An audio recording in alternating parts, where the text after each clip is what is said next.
The New York Times published fake news. Fake news. Surprise, surprise. See, everybody was freaking out, claiming that Donald Trump was changing the definition of Judaism to a nationality or something. And apparently that's not the case. And apparently the executive order Trump is signing doesn't even mention Israel. So let me give you the gist. I don't necessarily agree with this executive action. We'll see what happens. I'm going to wait a little bit. But basically, Trump is signing an executive order telling these universities that if you receive federal funds, you must, you must enforce rules against anti-Semitism. So basically, if there's a hate crime against the Jewish community, anti-Semitism, then they want to see that you're actually going after those people. Otherwise, they will pull your funding. Not too dissimilar to what Title IX was for women. I'm not a big fan of these things. This to me sounds like more hate speech legislation. So be careful here.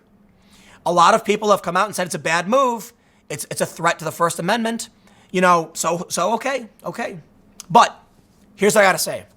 Because of the fake news, I reserve judgment. I got to do it. Listen, the left is right now, I'm seeing these people say, where's the intellectual dark web and the free speech advocates calling out Trump for this attack on free speech? And I said, listen, man, the New York Times puts out fake news.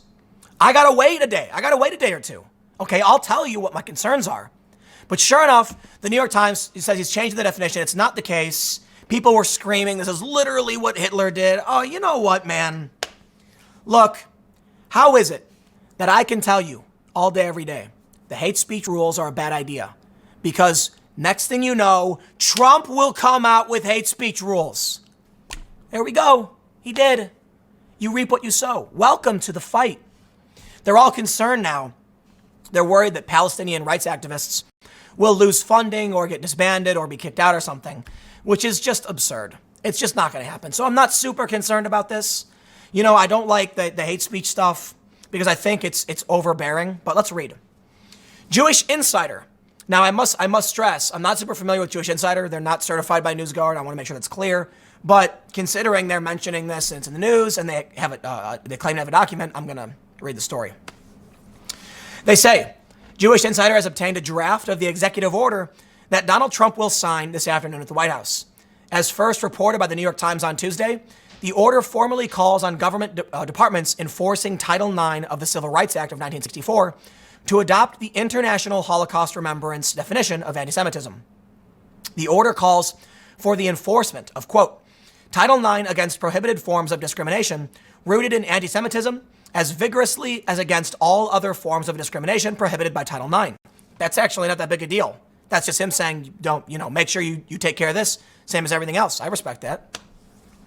The order also calls on departments enforcing Title IX to consider, quote, contemporary examples of anti-Semitism identified by the IHRA to the extent that any examples might be useful as evidence of discriminatory intent.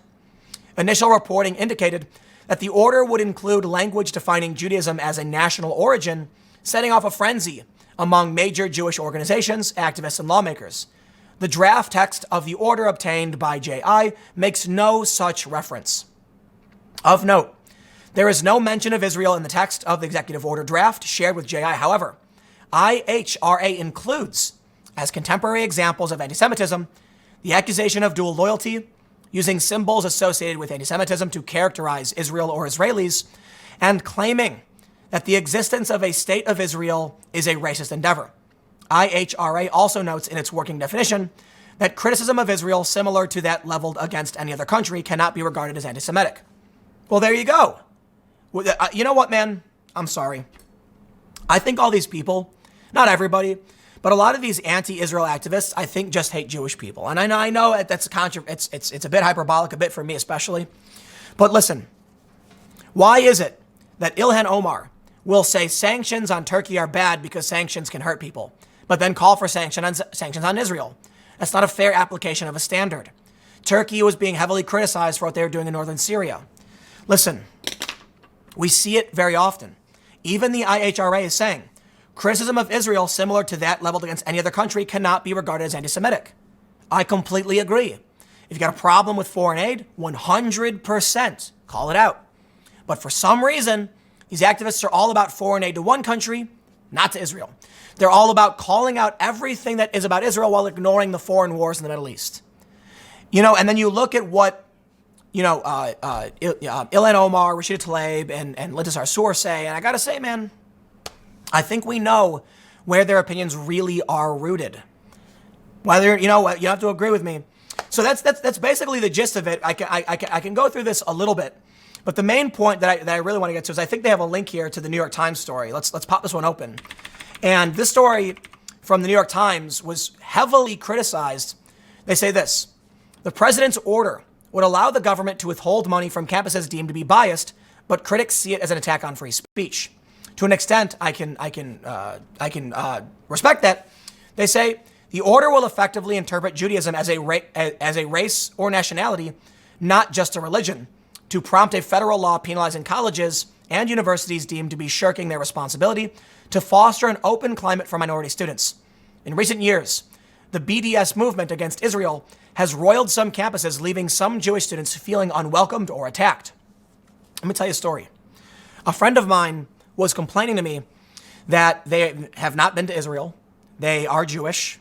They don't know a whole lot about Israel. They're just Americans. But they were getting yelled at a college campus simply for being Jewish. And this is why I want to point out to you, while many people probably don't agree, the reason why I say these people I think really just don't like Jewish people is because my friends, regular Americans who have they don't go to synagogue, they don't go to Israel, they just happen to be Jewish, they happen to have certain symbols, they happen to celebrate, Hanukkah and stuff like that, but they're not like practicing Orthodox or anything like that. They get yelled at, they get insulted, they get berated. The Jewish star on a rainbow flag, they get harassed.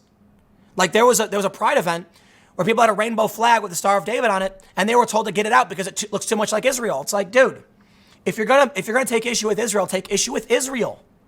But they take issue with the symbol itself. So I think it stands to reason there is a big anti-Semitic. You know what, man?